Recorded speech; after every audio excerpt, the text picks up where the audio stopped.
Welcome to Health Pod, your self-development hub on mental health, psychology, and spirituality. I thought I would have a very natural birth, or that was my aim, but my labor ended up taking about 30 hours plus. So by that point, physically, I wasn't able to have that power to push, that power to bring that baby into this world. I remember being in the hospital and being quite scared of everything. It was this fear that made me freeze somehow. I couldn't even think at that point what the fear was. It was just so much anxiety that overcame me. There was all this confusion around it. So it wasn't just postpartum depression and let's try and get through this, baby blues. My whole life had just gone poof.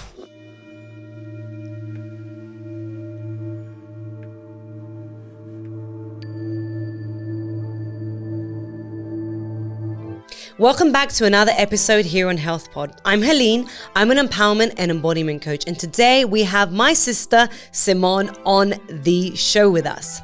We're going to be talking about motherhood, but not motherhood as you know it, motherhood as a single parent, what going through divorce really feels like, and how the healing process and the struggles that come up along the way impact and could impact your life.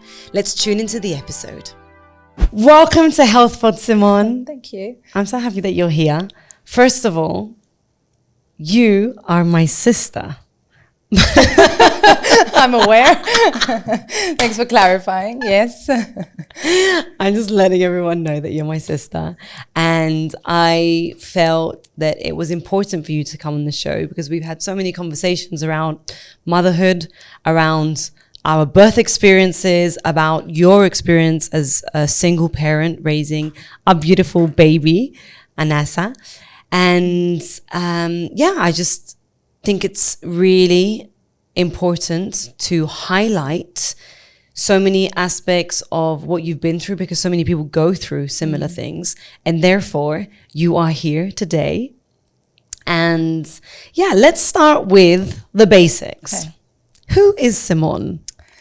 This is a difficult question. I feel there's so many layers to not just mothers, but women, people, that it's hard to define sometimes. Who are we really? And I think that's the journey of life as well, trying to figure out who we really are, away from all the titles as well, away from mother, especially that, because once you become a mother, you tend to lose yourself. And there's a lot around finding yourself, whereas I don't think there's ever finding the person that you used to be. At least in my case, there isn't. I've come out of that. I've sort of I was going to say died, but it's a new person altogether. There's no going back. There's reestablishing who I am as a mom, as an individual, as a single parent, and there's so many aspects to it. So there's not really one answer. So you kind of touched upon death right there. Okay. And for everyone who doesn't know your story, would you like to start by sharing? We're just going to go straight into it. Let's go. Okay.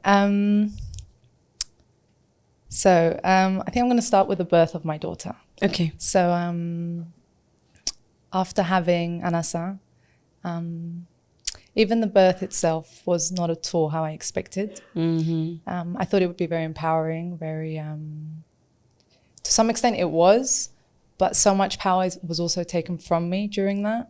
Okay, I felt powerless as well. I thought I would have a very natural birth, or that was my aim. I think you remember us talking as well how I wanted to do it very natural and go with the flow of to some extent. But my labor ended up taking about 30 hours plus.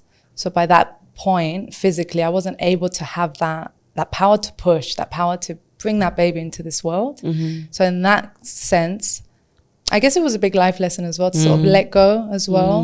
And the aim was to have a healthy baby and to come out of it well as well, physically. And then soon after, I remember being in the hospital and being quite scared of everything. Scared of everything for hygiene purposes? Scared of everything because of what was going to come? Scared of life. Yeah. How you would handle having a baby, perhaps, as well?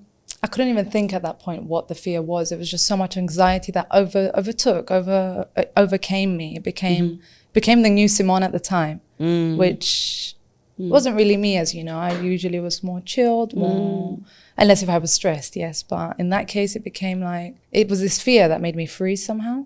Freeze, yes. Freeze, yeah. And I feel I didn't have the right support system. Okay. Not so much in the hospital. Obviously, the nurses were all nice and whatnot, but support system, I mean, your people, you know, like Yes. your family, your friends, your partner. I think that to me was a big thing, that I stayed in the hospital for a week, even though I could leave, because I was scared to go home, to be by myself, to be alone with the baby, knowing that my now ex-husband, or soon to be, was overworking, wasn't home, was not available for me or for the baby at the time. And because we had just moved to a new country, it's not like we had a support system. Like, we didn't know our neighbors. I didn't have a friend to quickly call up and say, hey, I need you. Could you quickly come over? There was none of that. Our mum's in Cyprus. Our mum's in Cyprus. I was abroad. I'm in Saudi at the time. Exactly. But at the time, I thought I could handle it. And I thought that I should be able to. And the fact that I was having a hard time, I was being very difficult on myself and saying, why am I not able to handle this? What's wrong with me? What were you not able to handle? Well, I was handling it because I was doing everything by myself, but because it was so overwhelming, having to look after a baby, I wasn't able to eat, wasn't able to sleep because I was scared. This is post-birth? Yes, after when I was baby. home with the baby. Yes, you said you stayed a week in the hospital. Yes. When was that?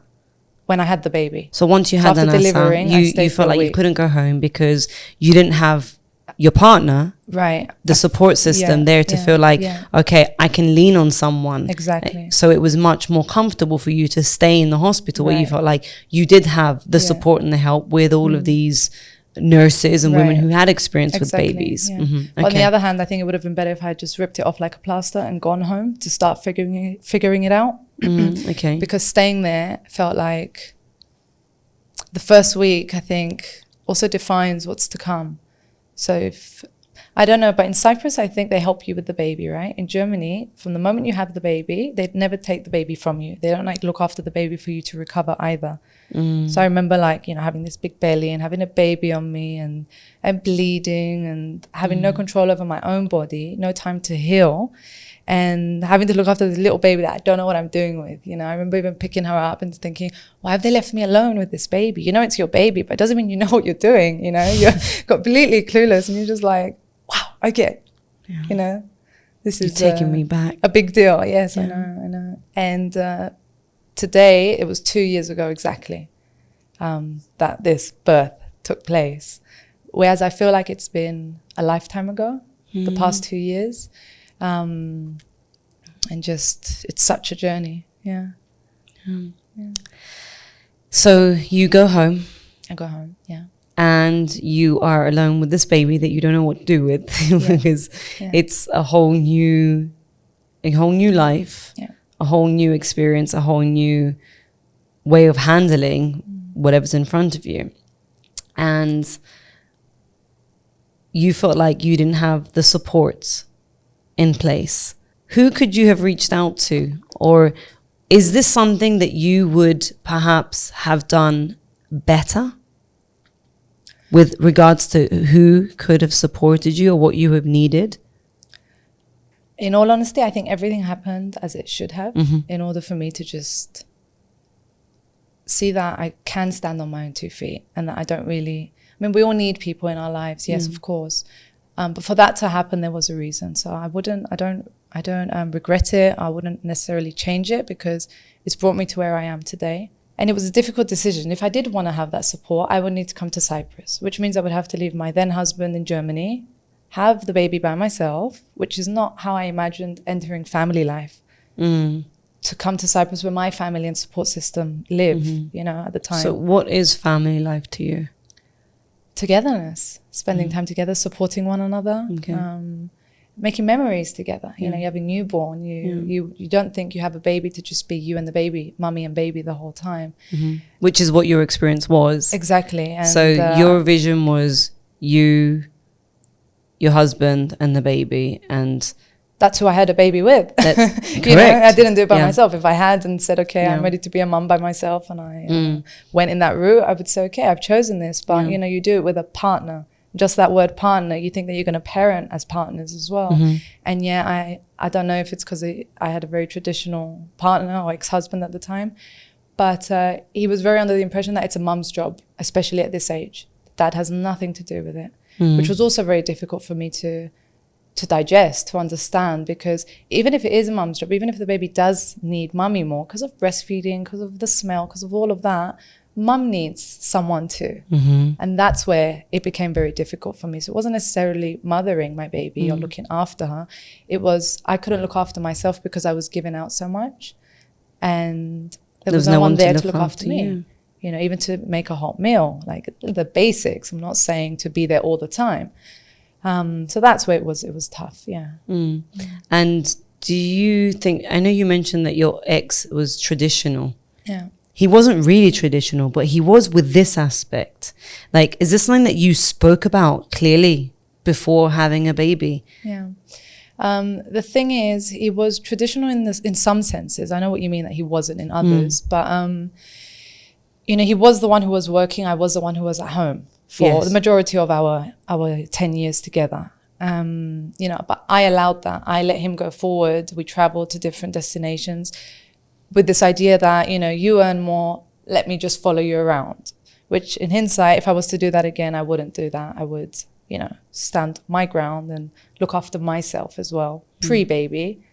And when you say look after yourself, you mean you would probably work? Yeah, go after my career, go after my goals, go after my dreams. But at the time when I was doing what I was doing, I was happy doing that.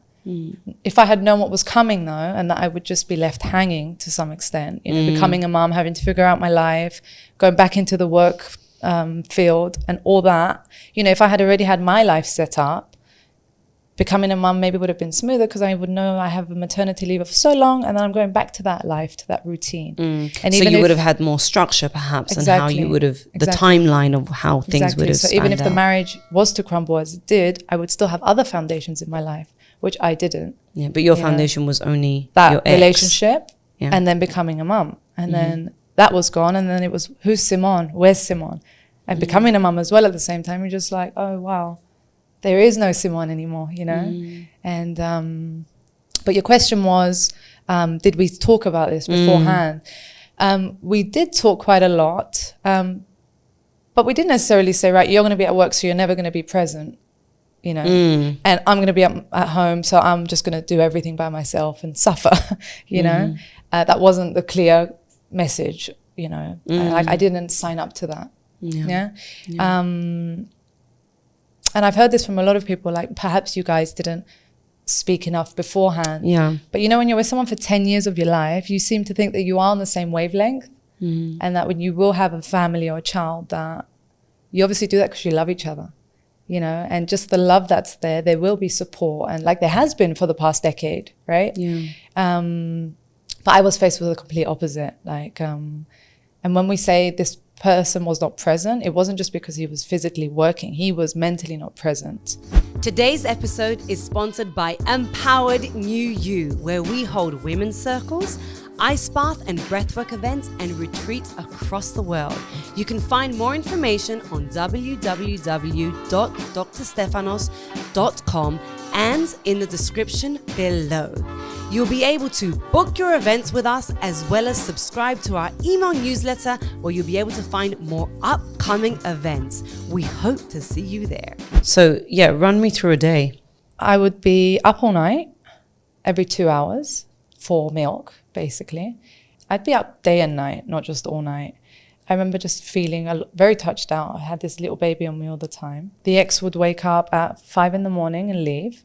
That was before you woke up? We'd be asleep if we weren't awake at the time, depending on if Vanessa was hungry or not. So I'd go through my whole day trying to survive, basically. And days felt like they were all joined up, because there was no like, right now we sleep, you know, for the night, and then we wake up.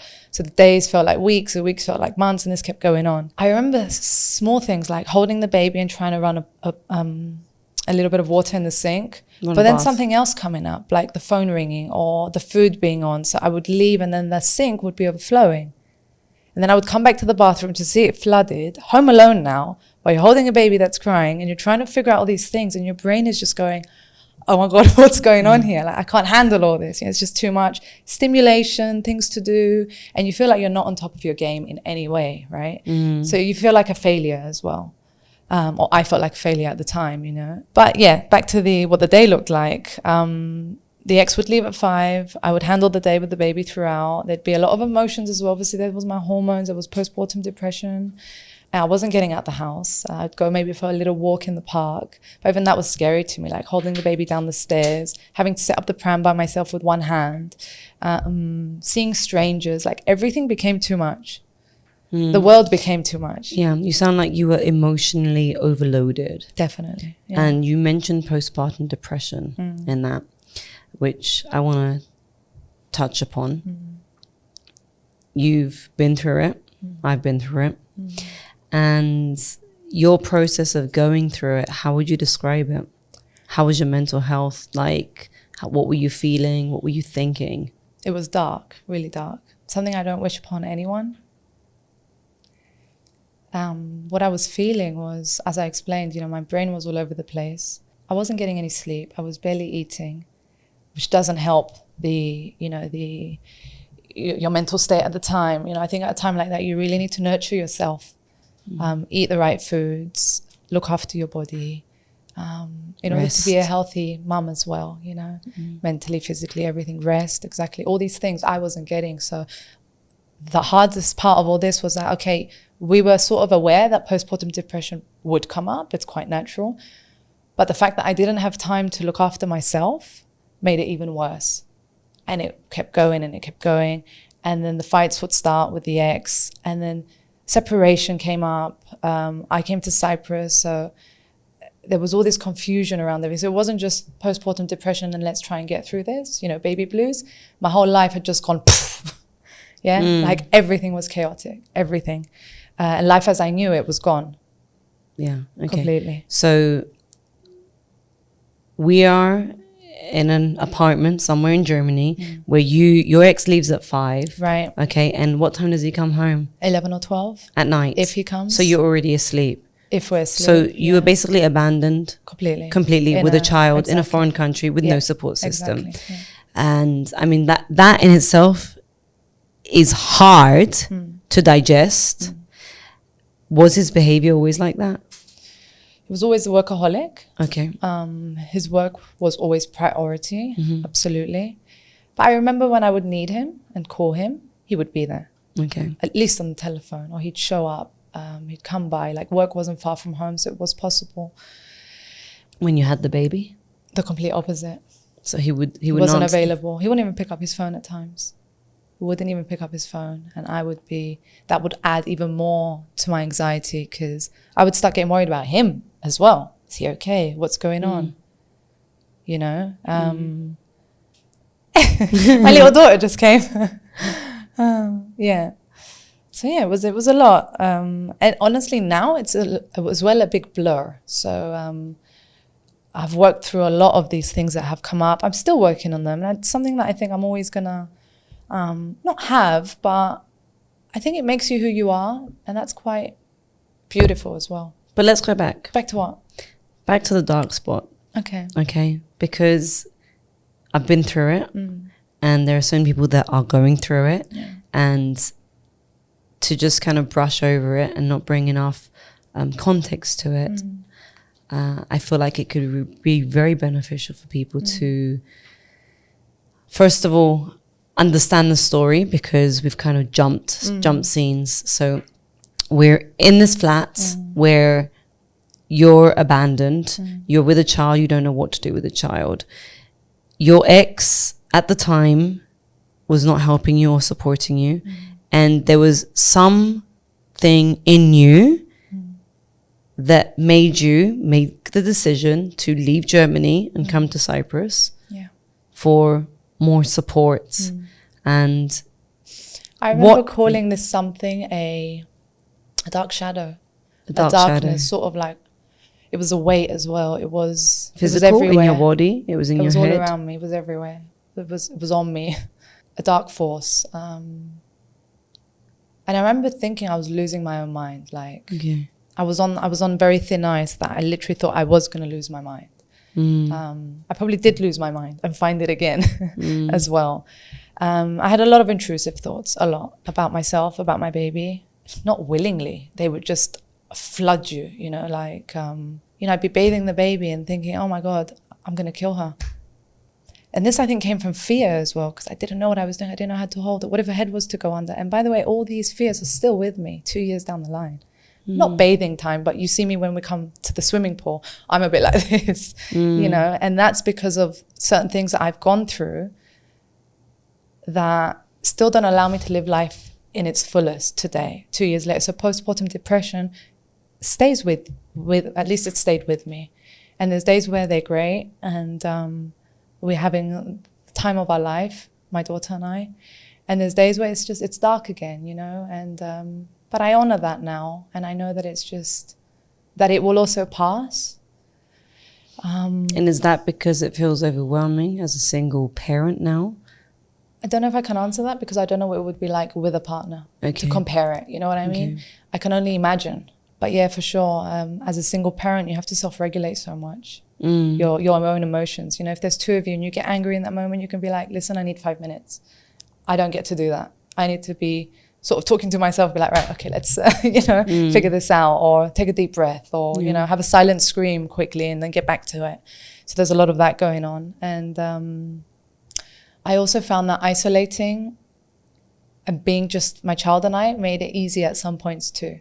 So not having my parents there, my sister, your children, like it was just less noise. Less other things to focus on. I could just focus on Anasa, you know, and myself and my emotions at times. You know, sometimes that feels easier. Even with friends, I remember at the beginning when I first came to Cyprus, I didn't want to see anyone. I didn't feel like going out and having fun. That wasn't a part of my vocabulary anymore. It was I remember trying to go out. It was my birthday, for example, and we went to meditate. And I had done that out of, I should be doing something because it's my birthday and not because out of pure joy, you know? So with time, that pure joy is coming back and that's beautiful. So you came back to Cyprus and obviously at that point you had made the decision that you wouldn't be together with your ex. It wasn't that straightforward. It took about a year of back and forth of him coming to Cyprus, me going to Germany. Traveling with a baby was also still very difficult, not just then, but now too. How were you feeling at the time? Of the back and forth? Like where were you at? Well, I had still not figured out what I wanted. So it wasn't about us figuring us out as parents or as partners. I also didn't know if I wanted that partnership anymore in my life after what I had experienced. I didn't know that I wanted this person by my side. Even if it meant it would perhaps be easier having a parent, another parent. Although at times I find it easier that there isn't another parent there, that, you know, it's one-on-one, there's less dynamics to deal with, you know? And how did I feel at the time? I mean, I was very confused. Part of me wanted to make everything, have this happy, beautiful family. A part of me didn't want to go back to Germany because I knew what life was like there, and going back would mean consenting to that lifestyle of, yes, you're going to be alone, and yes, you have to do it all by yourself. And being here, I do have parents, like you, family, friends, you know, there's it's a different lifestyle even here, you know. You know, I can get an asa, get in the car and go do something, the two of us. Whereas in Germany, that lifestyle doesn't really exist. You're going to go to a park and that's it. You know, here you can go to a playground, there's life, there's fun, right? So that year was just a lot of confusion and no clarity at all. No clarity was coming to the surface. So I think it came to the point where there was a lot of fighting as well still throughout. So it was easier when we weren't together, when we had the countries between us. But I was becoming more confident as a mum as well. So that was a little bit less of a weight. And I started to enjoy some moments too. So it wasn't all just stress and depression, you know, there was some happy moments. But it came to a point where we had to just make the hard decision of, this isn't working out and let's just face reality. I think trying to make things work would have been harder for my daughter as well, to see that there was this imbalance at home of hot and cold, which is something I didn't want for her at all. Watching you to argue or disagree or be non-existent. Also, I didn't, one of the big reasons that I didn't want that lifestyle is because I didn't want my daughter to think that was normal, that you're at home with mummy and daddy doesn't exist. Even though he's in your life, he lives in the same house, but you never see him. that to me would show her that she's not important, because this is how I felt as a wife at the time, that I wasn't important. So imagine what it would make a little girl growing up feel like. Like she's irrelevant, like she doesn't matter. Or daddy comes and goes as he pleases. I didn't want that for her. So it sounds like you almost had to make a decision for your daughter. Yes.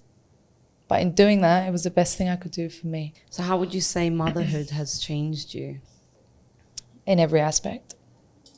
It's made me stronger, wiser, I think a lot more compassionate to myself as well, and understanding to people in general. Like, we're all going through something. Whereas before I had the child, I don't think I had that perception on life. Sure, I had my up and down, my up days, down days.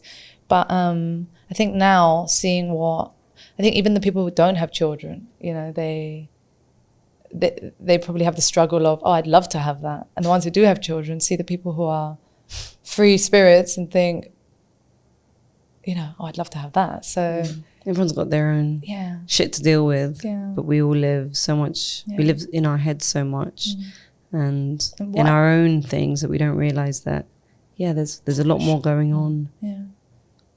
But it's not to dismiss our own emotions either. Sure, there's a lot more going on, but, you know, this is your reality, this is your world, and this is happening right now in your face for some reason.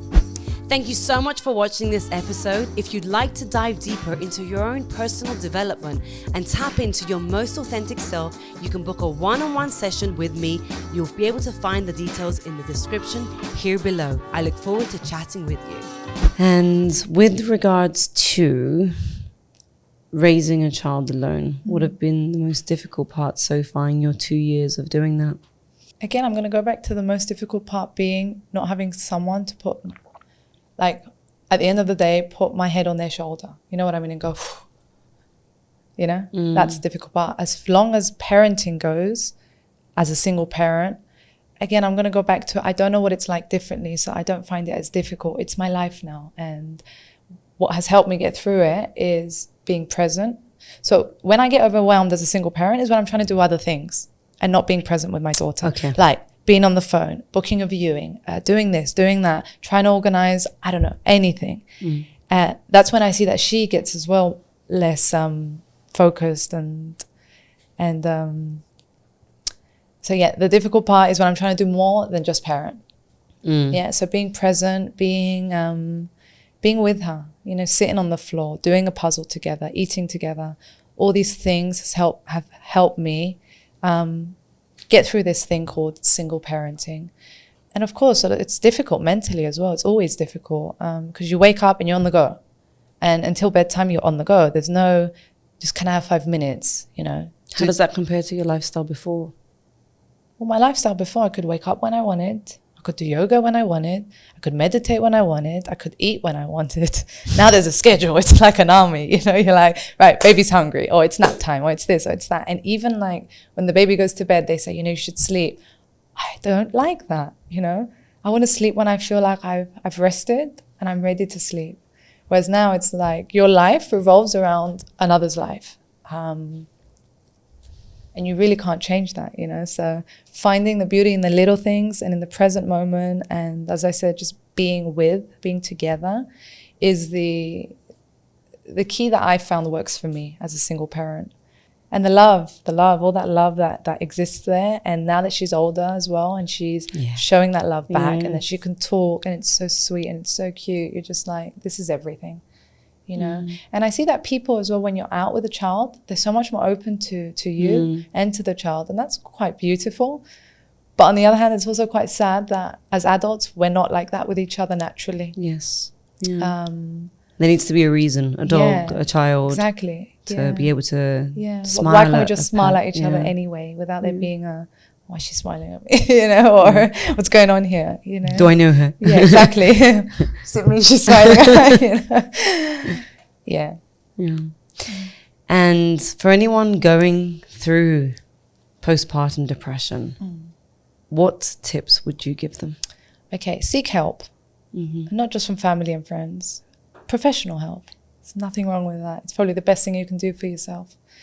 Carve out time for yourself, if and when you can. And do what feels right, always. If it's, I don't know, skipping making lunch because you're overwhelmed, and you're going to give your child a snack, then do that. If it helps you mentally, then do that. Your child will be fine, you know. Don't guilt yourself into, she hasn't had the right lunch, or she hasn't slept enough. All this pressure that, you know, I've seen myself put on myself. I think best to just let it go and watch them grow and see the beauty in that. No matter what you do and how hard you try, they're going to grow up. Yeah. And all you can do is love them. Love them the most you can and keep doing it. Even if you think like, okay, I feel quite good, I'm healed, keep doing it. Just to have someone to like empty your brain, you know. I call it people pay Stefano and I to come and puke their brains out exactly. to you. A right brain dump. Yeah, it's like, yeah.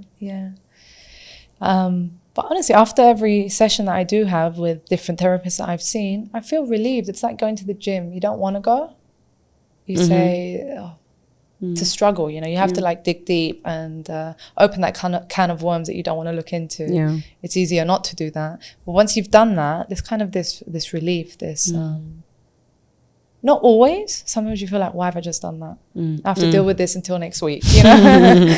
But I think that's part of growth as well. And if you don't do that, then how will you progress? How will you become a better person, a better parent? Which is what I'm striving for. And you've attended a lot of our events as well. Yeah. And doing the ice baths and the breath work and the women's circles. I remember telling you that you've started to do all this at the perfect timing for my life as well. Like, you know, if I wasn't living here, I wouldn't even be a part of all this. But it's come at the perfect time somehow. Like, and you know, you're right next door, and it's so available and it's so present in my life. And you're so willing. You're so willing and open to be able to to work on your own self-development, to be aware of where your boundaries are, and to push through them, to push through that fear and that discomfort. Although you are living under a lot of stress and circumstances that maybe you wished were different. However, you're still putting yourself into uncomfortable situations like the ice. You know, to either meet new people or to experience that discomfort and come out stronger. So you are doing the work, not just with a therapist, but with any opportunity that you get to attend workshops and self-development courses. Even putting myself, as you said, not only in the ice, but in uncomfortable situations like meeting someone for the first time. It's something scary. You don't know who you're meeting. How is dating after 10 years of being off the market? It's a different market, first of all. You come back to this online digital thing where you're like, you know, back in the day, you'd go out for a drink and you'd smile at someone, they'd smile at you, and then you'd have a chat, right? You would see the person in front of you. Now, it's a photo on your phone. We're behind these screens. I think it's quite scary. Not about who you're going to meet, but that we've come to this as a society, that we're so disconnected. And the fact that you meet someone on the phone first makes it so difficult to say, okay, let's meet in person. For me, at least, in my experience, because as I said, you don't even know who you're meeting, right? And on the other hand, the scary part is also meeting them and liking them, rather than the opposite. If you don't like them, it's okay, you move on. But if you meet someone and you like them, you're like, okay, this is real. This is going to turn into something. And that, for me right now, where I'm at, is scary because, you know, I've sort of found the balance in my life as a single mom. Yes. And I don't think I can handle more, I don't know. Dynamics. Dynamics or stress or chaos. So obviously whatever I find now has to bring me peace, you know, has to add to that peace that I'm, you know, trying on my everyday life. And if it's not that, then it's just not in alignment with me. So has your previous experience changed and clarified what you're actually looking for in your life? Because you said now you want peace. I remember a Simone that was traveling around the world from country to country, that was, you know, willing to explore and try new things and even ignore us for a long time and not see us for a whole year. I didn't even notice I was doing that. I was just living my life. What was the question? Has your experience changed the way that you I think even the fact that I'm a mum has changed what I'm looking for, you know. So how have you changed as a person? How haven't I changed? I mean, it's a hard Who is the new Simone? We couldn't even answer the first question. I'm going to skip that question. Well, I see a confident, beautiful, strong woman in front of me that has balls to be able to deal with situations with so much courage and trust. You have to have a lot of trust that things are just churning out in your favor, and that everything's always working out for you, no matter how hard the situation is. That's what I see in you when I see you. And to know that it's not about looking, this is what you're teaching me, looking at the whole picture, but perhaps just taking it every day, step at a time. The little moments in between. Yeah. And that's what... because when I do start thinking like, okay, what will happen if I do make this decision? Sorry, my boobs come out. Oh no. Can we bloop that out? Blur it. When I start to overthink things, it's not... mentally for me, it's not helpful. So that's another tip I would give to anyone going through this. Don't overthink things. Just go with the flow. You know, you can't... because no matter what you plan or think or decide, your life has its path already. I'm a big believer of that. And I'm not saying don't do anything, just go with it. But I am saying that, you know, I didn't plan to get divorced, right? I didn't plan to be a single parent. And yet I'm here and I'm dealing with it. You know, if someone had told me you're going to have a baby and you're going to get divorced, if I had known that before... would you have had the baby? Not only, there'd be so much anxiety about it, about even all of this coming up. So even now in this present moment, thinking of an example, as a parent now and as his dad is still not present as it was back then. And I tried for really long to try and like encourage him to be a dad like this or be a dad like that. And there was so much of me going out in order to try and help him be this parent that I hoped he could be for our daughter. Where I came to a point where I went, no, I'm not doing this anymore. Because I was doing exactly what I was doing in their relationship after as well. In a certain sense, trying to control something that I can't. Yeah. You know, it's not up to me what kind of dad he's going to be. And it's not up to me what kind of relationship they're going to have between them. It's up to them. I think I felt guilty about it. So I wanted to try and patch it up as much as possible. But I've come to terms with the fact that it's also my daughter's journey. Yes. All of this, yes, you know. Yes. And she made this contract way before she came here. Exactly. As we so all did I. And that makes it all a little bit easier because I'm like, if I've chosen this on a spiritual level before coming, then I must have known there's something bigger in this, you know. And I know there's a lot of good coming. I know that. Which is why I think I'm quite calm and I'm not in a rush to find the next partner, to be in a relationship, to have a new dad, call it what you want. There's no rush there. It's just, this is it now and it's great right now. Yeah. I love you so much. I said that in Greek. Yeah, I think I've always felt so much responsibility for you. And you said this the other day, it's like, I don't feel like I've got a sister, I feel like I've got another mother. Yes. You used to say that ever since we were kids, which is funny because I view you as my child in some aspects. So even like watching you grow and change and learn from your experiences and become this much more confident and empowered woman. And me being able to say I'm learning from you by watching you through your process is humbling because, yeah, of course, as an older sister, as being the older one in any situation, as we've traditionally thought, you think you know everything. I think age is a number and it's what you go through. Yeah. Like you talk to someone who's, is that okay there? Yeah, just pull it up a little bit. Feels like it went down. Yeah, it has gone down. It likes your boobs, so it's going, hello, boobies. Who doesn't? So. Even my child likes them right now. it's not really about the age. It's about what you've been through in life. You can be 20 and have had a really lots of life lessons and had to go out there by yourself and whatnot. And you can be 20 and have been very cocooned and haven't lived life and you don't know how to do anything for yourself. So I think if you compare those two 20-year-olds, one will be much wiser, much stronger than the one who's not even left home yet, just to say matter of fact. Would you say you were cocooned? No, I was gone for 10 years. I lived my own life. Before leaving, yes. But I left at 17 from home. So I left quite young. And I came back home at 31. Oh, you mean after Anasa? After you had Anasa? Well, yeah. So I came back. So I left home to study at 17 and I never came back until the age of 31. So I wouldn't call that cocooning. I would call that being out there. But you were very, very looked after by your ex as well. Yeah, because that's what I looked for in life. Yeah. That's what and I still look for that. I know that I'm provided for. I don't know how, but I always am. You trust. Yes. You are. You always get. Yes, and that's not a good thing, not a bad thing, but it is what it is. And it's nice to ease into that and to be like, yes, I deserve that. And yes, I have that. There's enough things to stress about, Would you change anything about your life? No. Nothing.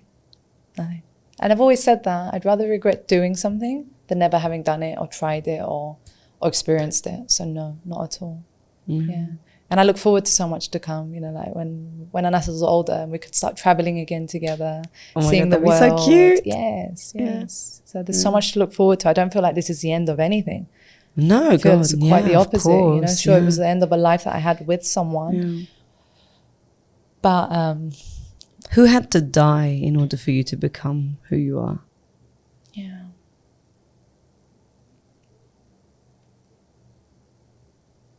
It's a bit like a phoenix, isn't it? So it's not a sad death. It's a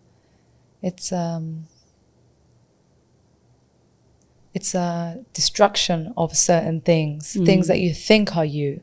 Like this is your life. You're a wife. You're going to be a mum. So all these like roles and names, which is why I find you're going to live in Germany, right? This is it. This is how it's going to be.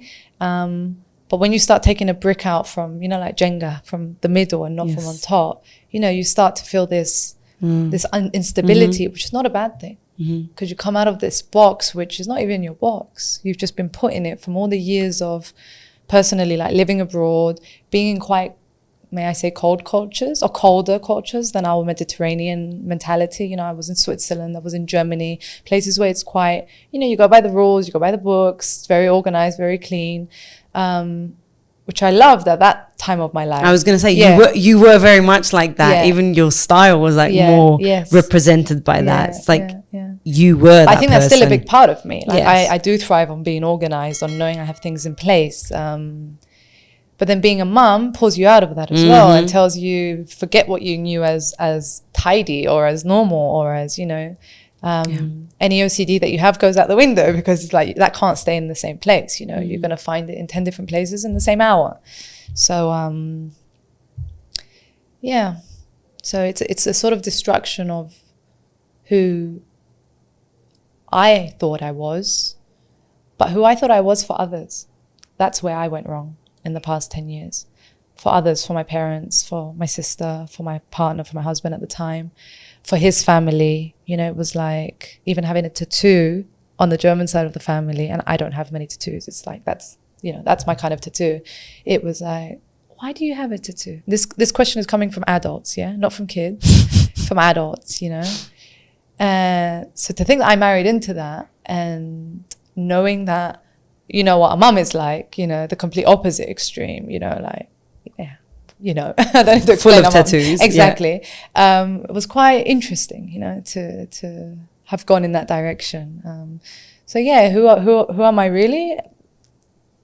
A bit of everything. And that's the beauty in it. I can't put one word on it, There's days where I think I want to get a full arm tattoo. And there's other days where I'm like, no, I really don't want that, So I'm still figuring it all out, from tattoos to deep life lessons,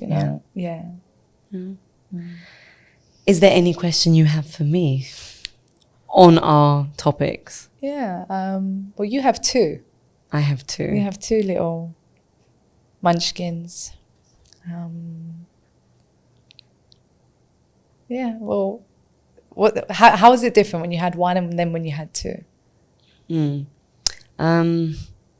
You give less shits on the second. Thanks. I am the second. Yeah, I know. Yeah. you go with the flow. You go with the flow. You have to learn how to go with the flow, because when the first one comes along, you think you're going to have everything structured and organized and how you want it, and then that goes out the window. I mean, I completely lost myself. I went through depression. Yeah. And although you would think that having your second would be easier because you sort of know what it's like. You've been through birth. You've been a mum already, so you're not going to like fall flat on your face. Although I hear it's different. It's different. It's a completely different experience. The pregnancy is completely different. The character that comes out of that baby is completely different. How their needs are met is completely different. What they need, how you speak to them. And I think the most difficult part with having two is that you also have the element of the first one had exclusive time with you. Now the second one comes along and they want exclusive time with you, but you have a first. So how do you manage that without causing a rivalry between them or making one feel less loved than the other? And trying to manage that time along with managing everything else, that your life, your work, my own life, my own needs. But what I would say about motherhood, one of the things that it has helped me become is more selfish. Yes, same here. Simply because I went through a process at the beginning where I was trying to be or fit into what was expected of me as a mother. And now you sometimes just can't do that, right? It's like... I don't do that. No. I really don't. I do what I need to do for me to feel best first. Of course, always having them as... It's weird. You have them as your number one priority, but you also have yourself. Actually, I would say I have myself as my number one priority, and they come second, but at the same time, they are equally as important. And you're teaching them the right way. Exactly. To prioritize themselves as Precisely. they grow up in friendships and relationships and everything. So it's I was going to say it's the right thing, but in all honesty, there's no right and wrong. Everyone does what's best for them and their family. And that's another really important element of motherhood, that everyone needs to figure out what works for them, for their child, for their partner, for their family unit. Yeah. There are so many tips out there of how to do it, on how to raise a child. It doesn't work for everyone. There isn't a one formula fits all. You really have to figure out who you are. And when you know who you are and what the needs of your family are, then you can figure out the dynamic for you. How it works play for the you. roles Exactly. in a way Exactly. that are most beneficial for yourself and your family, and fuck what the world has to say about it, or how you're raising your children. And that's the best advice I could give on that. We didn't talk about breastfeeding. I didn't want to. Let's do it. I fucking hated it. Me too. I felt so disconnected to my boobs and the whole process of it. Like I remember feeling quite disgusted with the concept. with the actual act of it. Not the idea of it. Did you beforehand? I would have thought I'd be the best breastfeeding mom. I'd be flipping my boob out, putting the baby on it. I would cringe when Anasa would need to eat. I physically felt like I was going to throw up every time she I was would on my boob. cringe. My body had a reaction to it, Yes. and so that's when my second I hardly breastfed, and I just decided that I need to do what's. Now you said that, I remember best for every me. suction I would feel it's like pulling up everything. Yeah, It felt because so unusual. it contracts the womb. It helps it go back into place. So it wasn't a nice feeling at all. I guess it was a nice bonding to some extent. Like I remember the first few times I did breastfeed, I liked the idea that I was giving such goodness to my daughter, and that it was also very natural. You know, it wasn't a bottle, it wasn't plastic, it wasn't formula. But on the other hand, what I wish every mum knows, that it's okay to give a bottle. It's okay to give formula, because there was a stigma for me. I felt so much guilt. I remember going to the hospital in where I had given birth. And by the way, breastfeeding wasn't good for me mentally either. It wasn't helping me at all. Yes, it made it worse and worse. I remember 2 months in to breastfeeding and being a new mum, going with Anasa to the clinic and saying, I need help, I need to stop. And they went, why? What's wrong with the baby? She's not eating right. And honestly, she wasn't. She was eating so quickly, she was eating so much, she would just vomit everything out. So it felt like everything I was doing, having this baby stuck to my boob for so many hours, all day, all night, was for nothing in the end, because she was still hungry. She couldn't sleep because she was, and it was this vicious cycle. Like there wasn't enough to deal with, right? And the day I had to make her bottle for the first time, again, I was so scared to do it. How do I do it? What do I put in it? Is it clean enough? Like they scare the shit out of you about hygiene, about this, about that. And honestly, she'll be fine. She will. She'll be fine, you know? Yeah. And and I remember, going to say, I need help to stop breastfeeding. How do I do it? I didn't know. You couldn't just, do it cold turkey. It had to be a process. Otherwise your boobs would explode, or I don't know what.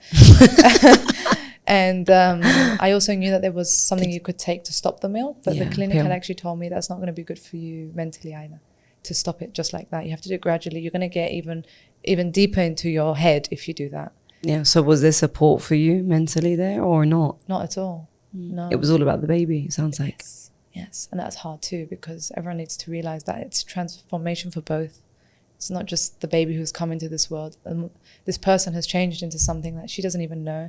And if you ask me, it's probably harder for the mum, because she was someone already for the last 30 years or whenever you had your baby. And then suddenly you're not that person anymore. And you're just like, oh, wow, what's going on?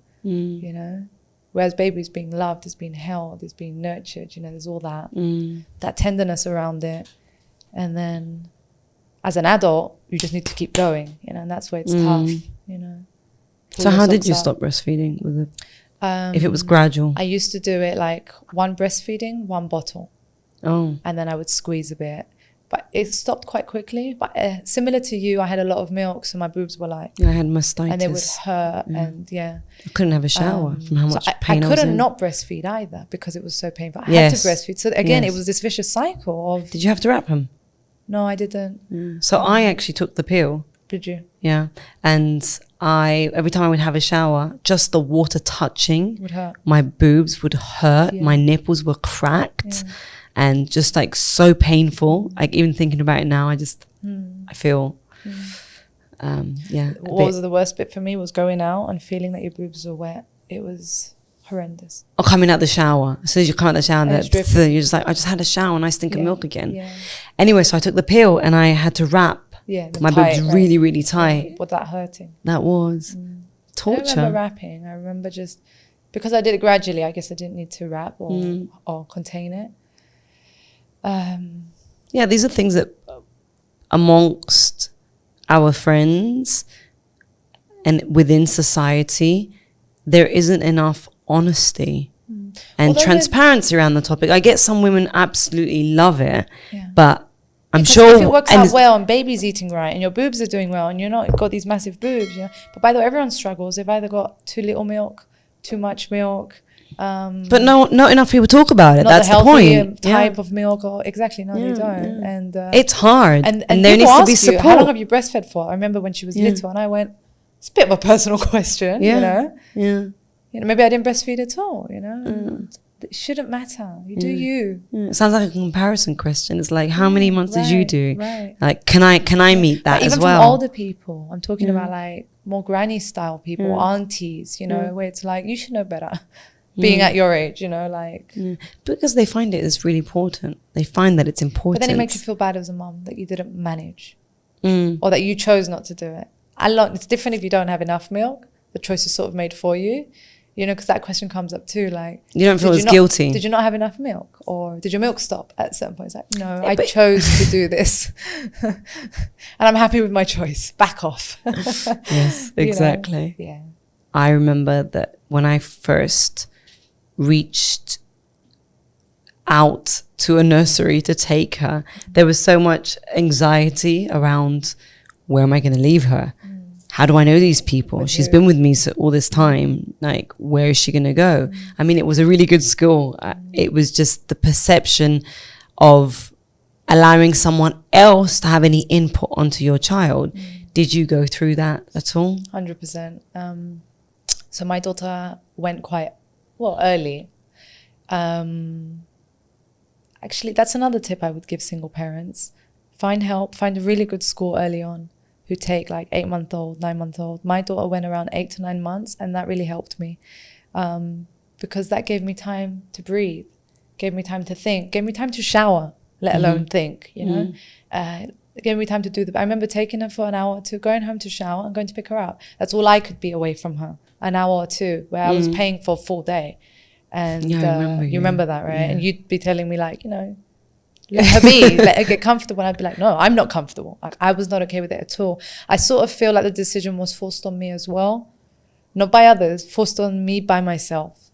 Because... To take her to daycare? Yes. Because of your situation? Yes. Okay. Because I didn't have someone else to hold the baby for 10 minutes for me to shower. So that was my way of doing that, by signing her up to a daycare. Like, if it was up to me, she would probably have started now at the age of 2 and not before she was 1. I always had that in mind, by the way. So you see a lot of these things that you think, oh, this is how I imagine life, or this is how I want to do things. Life will just knock you down sometimes and say, no, this is how it's going to happen. So plan all you want, think all you want, overthink all you want. But, you know, there's certain things already in place. But yeah, there was a lot of separation anxiety. As you said, she's still in this school and it's an amazing school. I feel them a little bit as co-parents, if I'm honest, because we exchange a lot of ideas as well when it comes to Anasa. You know, she spends half her day there and the rest of the day with me. And she loves it there. And the fact that she went so early is actually amazing now, because she feels at home there. And I'm so comfortable with her being there. There's none of this anymore, this stigma of, where am I leaving my daughter? It's not leaving. I'm giving her this beautiful environment to play in, to be with other children. She's made friends already, and she's 2, you know. To even have people that are experts in what they do, looking after children. As well. They and have had so much more experience. Yeah, exactly. You know, we exchange ideas in that sense. They'll tell me like, they've seen so many more kids than us. Exactly. Oh, I've seen this in Anasa. This is how we could handle it. And I go, oh, great. Like, I wouldn't have even picked up on that. You know, and this helps you along the way, because I've never done this before. So how would I know that this is something to look into, or, you know, or this could be done in this way? So it's actually a blessing. Yeah. I took Celeste quite early on as well to school, and I remember that. Didn't you feel guilty? Yeah, I was going to ask you about mum guilt. Yeah, a lot of mum guilt. You know, that is something that we carry from generations and generations before us. It's like it's in our DNA. And maybe because back in the day, they didn't have this whole daycare thing. You know, mums would be at home with their children until the age of school. Yeah. But they would have communities as well. That's true. So it takes a village. It takes a village to raise. And it's true. You'd have like the yaya there, the grandma, even everyone, the aunties, you know, they would be living together. It was different back then. You know, you'd have the houses in the village next to each other. So people would take turns with the baby, raising the baby even. It wasn't like it's a mum's job and let's help the mum out sometimes. No, I think it was quite the opposite back then. It was more like... because the kids are involved in all parts of the family. Exactly. And they're... Yeah. But it does teach kids confidence early on, social skills. Being away from mummy as well, and daddy. Teaching, they are going to go through separation anxiety at some point, whether it's now when they go to university or when they go to their new school.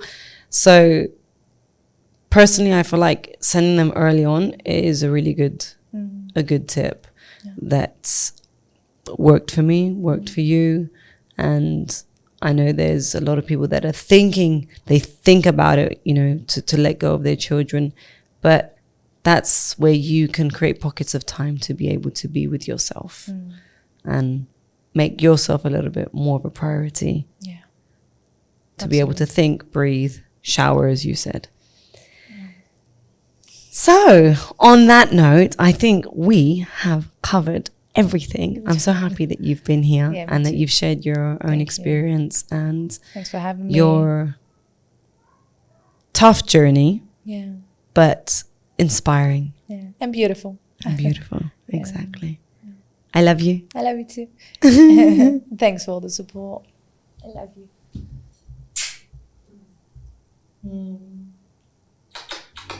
Thank you so much for watching this episode. It's been an absolute pleasure filming it for you guys. If you like the work that we are putting out into the world, please make sure you like this video and you subscribe to our channel. It really helps the work that we do. And if you would like to follow our journey on our IG account, as well as learn more about our services, we provide everything for you in the description below. Thanks for watching.